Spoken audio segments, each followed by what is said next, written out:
All right, guys, part two of the Nova subframe install. As you can see, it's in. We've already done a lot of stuff to it that was off camera.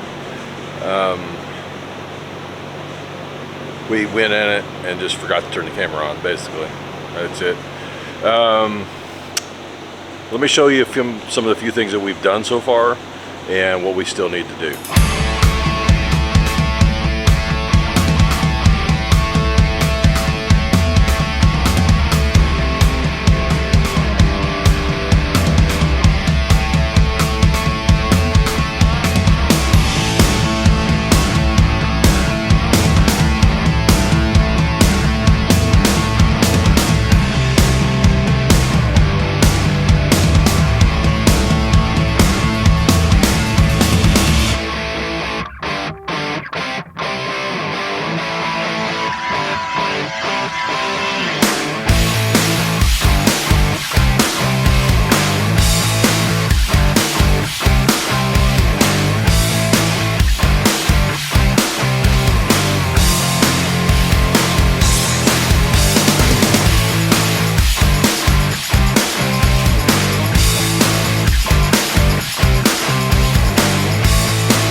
First thing we did was we put this bar in, and we actually had to bend it a little bit with a little angle in it to get around those headers.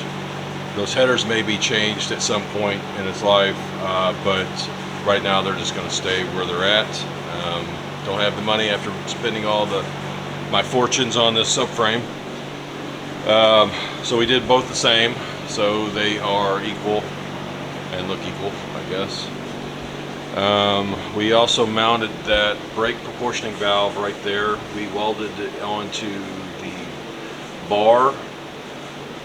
We just made a little plate there for it to sit.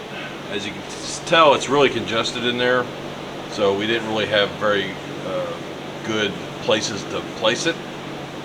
So we decided to go ahead and put it there.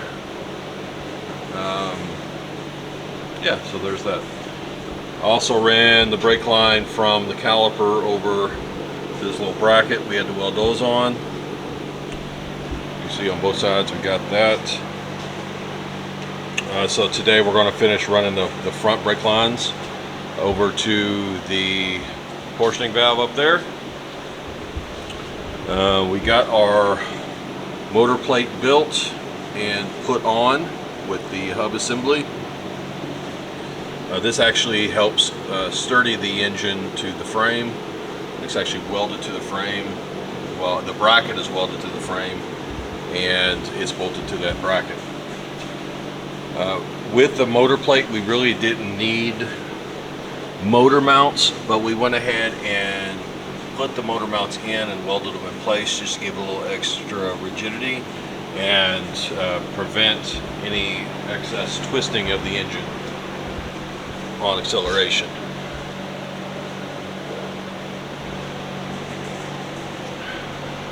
Besides the run of the brakes today, we need to build a bracket mount for the radiator.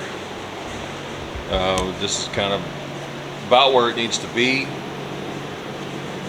but what we're attempting to do is make this front end, the fenders and the front, the grill and the bumper and all that, come off on one piece.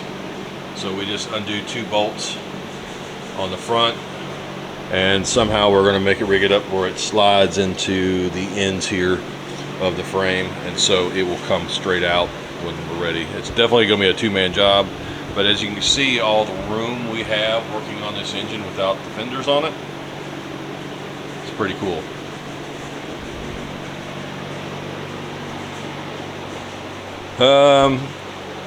Oh, the big thing that we spent probably a good 4 or 5 hours on yesterday was getting that new oil pan in there.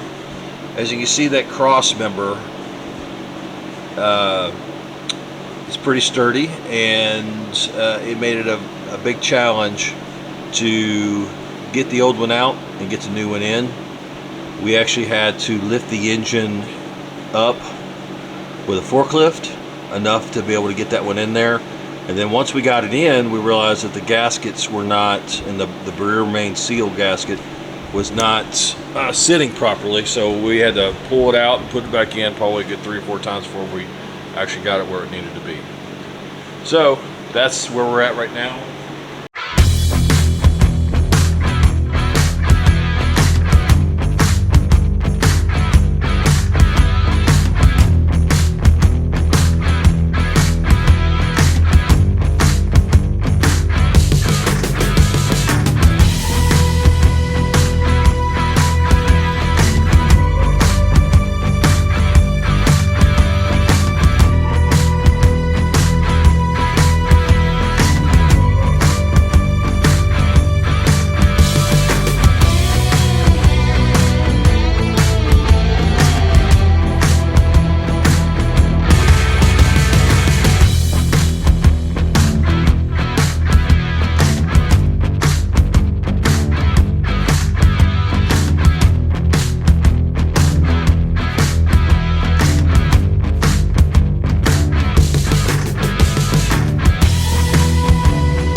All right, it is day number 4 or 5 working on this thing. As you can see, we've got the fenders on. We've done some fab work trying to get all this stuff to work together. Supposedly with the new subframe, everything should kind of go together easily. We found that that's not necessarily the case. So we did some modifications here to get things to work. Let me flip this around and show you guys here. Okay, so here is the old subframe. Let me try to put this back in focus here a little bit. There we go. So these top pieces here that goes across, they support the fenders, and they're attached to the firewall back here and attached to the front part of the fenders and the grill assembly and stuff. We trying to figure out a way to make the fenders a little bit more sturdy, so I'll show you what we did here in just a second. And obviously down here is where the front of the radiator support mounts to. These 2 bolts here and here, and this cross member, and then the radiator assembly mounts here and here. So when we go to the car, you can see it actually fits right over the ends of the subframe. But when you're looking down here at that angle there, the other subframe had it too, but there wasn't anything for the bottom of this to connect to, since those cross members are not in there. So what we're going to do, I believe, is we're going to cut the end of this off and just mount this directly in this bolt hole here and here. And then they come around here and they're mounted here. So what we did on the fab work was we took this piece here, which is the end piece there, cut it, and we're going to clean all this up really nice. But this actually supports the fender here and attaches it to the radiator support. We did that on both of them. And the reason we even went that direction is because we were trying to figure out where to put my hood pins. And we thought, well, let's cut this piece out and use it. And so we're using it there. And if you look back here, we did the same thing back there, and it attaches to the bolts that are on this uprights bolts. So we gain an extra little support there for the fenders, and then utilize my hood pin. So what we spent the day doing yesterday was, there is a bolt here that attaches the fender, and then there's a bolt down there that attaches the fender. I've been trying to get the alignment of the fender perfect. It's a little bit off, but I think it's okay. The door doesn't hit when it opens, but you can tell it's hit in the past right there. So I did it for both fenders, and now we actually have it together. But when I went to go put my hood on, the hood pins didn't line up perfect, so we're going to have to loosen some things and move some things around, try to get it to where it's supposed to be, closer to where it was before we started this project. The problem we're having now is with this new front end. Now granted, it's not been adjusted yet, but the ride height is a lot smaller, or a lot lower now than it was before, and you can see how close those tires are to the fenders. Turning it actually doesn't hit, but it's so close that we're kind of concerned about it. You can see how close that is right there. So the ride height's going to have to be lifted just a little bit, and then we're going to have to do some adjustments with the alignment. Pull the tire in a little bit, set the camber and the caster on it to where it needs to be. I'm sure this is all set up for more stock right now, but we haven't even got to that point yet. So hopefully today that's what we're going to do, but we're really close to getting everything together. Got my case of VR1 racing oil in today, so I'm going to replenish the block with the oil, change the filter, and we'll start doing some testing here.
Alright, so our next step has been, we got the A-arms off and the coil overs.